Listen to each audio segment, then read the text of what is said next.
Yeah, I want to thank you for watching my videos and adding my page on Facebook. If you haven't already, check it out. It's called Weekly Dose of the Facebook Preacher, and that's just where I take all my videos and I put it onto that page. All right, right now we are going to talk about something real quick, and it is about possessions and just having the wrong priorities. But really, possessions is the one I want to talk about today because possessions, we value it so much, and we think we need more. We think we want more. There's one thing I noticed. At my work, we have this treasure chest that has candy in it, and it's funny. It originally started because there was this bag, and if the kids went and found it, they would come up to you if they found this picture of this bag, and you would go give them candy. Well, that candy has really become like for the employees eating, and it's always there in front of us, and so we're always eating it. We always think we want it. I mean, we just like I will go over to customer service all the time to go get some candy. Now the crazy thing is they took that candy and put it in a drawer. I never said you couldn't have it, but it just went out of sight, out of mind. It's in a drawer, and it's so crazy because when you look around and it's not right there in front of you, you tend to not take it. You tend to not eat it. You tend to not want it, and it's not a priority so much anymore. It's not a priority to go over there. Well, that's exactly how we are with our possessions. It's out there in front of us all the time. And then if you're not watching TV, if you don't have ways to have it advertised in front of you, guess what? You got a buddy, you got somebody who will be doing it. And so either way, it is out there in front of you all the time. It's out there for you to want new cars. It's out there for you to want new phones. It's out there for you to want this and that. And also when it comes to how we look. It's out there for you to need to look more beautiful. It's out there for you to need this and that. And it's all not right. There's so many girls, and I worry for my daughter and other daughters, little girls who are going to grow up thinking that they're not beautiful enough, thinking that they have to worry about the outer appearance rather than the inner appearance. Now, that I'm going to not get into too much because I have a separate message that we're going to do when it comes to that. And since I'm actually bringing it up right now, that will be next week's message about beauty and what in the Bible, what it says about it in the Bible. But let's go back to possessions. It's out there that you need it. It's out there that you need to have more, and we don't need it. And I just pray that we can watch how much we value these possessions and that we don't sell our soul into it. The song I'm going to do called The Story by Jimmy Needham says, there's a line that says, we fell in love with the lesser things and we bought them each a diamond ring, and we betrayed our maker, our husband, our king. Does that sound familiar to you? We fall in love with lesser things and we buy them each a diamond ring. When you get married, it's forever. So when we buy these lesser things a diamond ring, it's saying that we're married into it, that we're giving our life into it.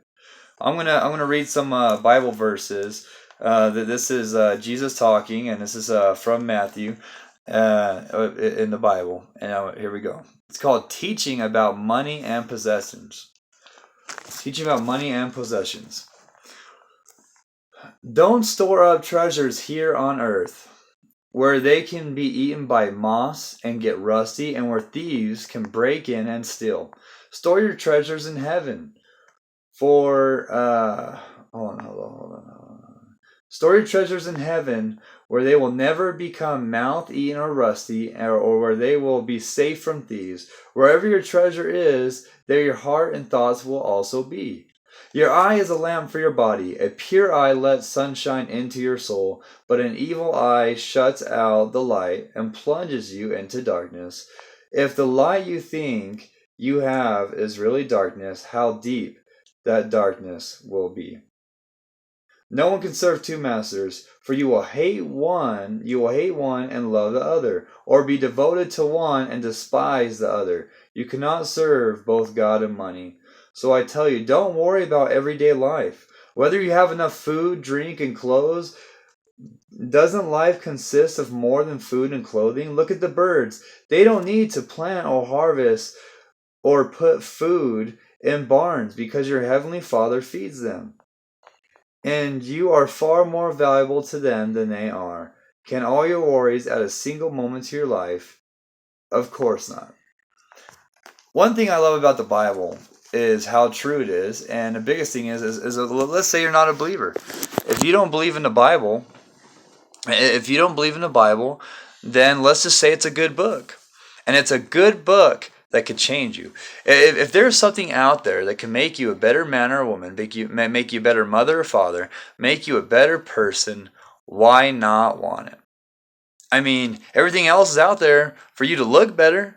Yeah, I can wear this, I can do this, I can buy all these things, I can buy this nice car, this will make me look cool, this will make me look better. But really, it's inside that's what matters. But we're so focused on these items and these objects and all these wrong things that this next verse, it's going to talk about, you can have everything in the world, but what will matter if you sell your soul? This message really, I just want to point out that these things that are advertised in front of us, I understand. I've fallen into it. I'm still trying to get out of debt, and I'm probably going to fall into it again. But I just want to encourage us all to do our best not to fall into it, to not fall for these lesser things and buy them each a diamond ring, to not marry our life into the struggles and debt, and to know and to work more on our relationship with God, and being excited for what's after this, and not falling too into the worldly things, because the world itself, all of this is very temporary. It can go in a blink of an eye.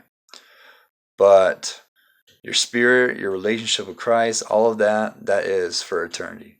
It's forever. Here's one more Bible verse I'm going to read out, and then we will close this message.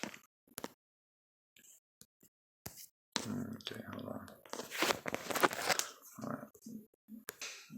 Okay, now this is leading up to Jesus' crucifixion. This is also on Matthew, when Jesus predicts his death.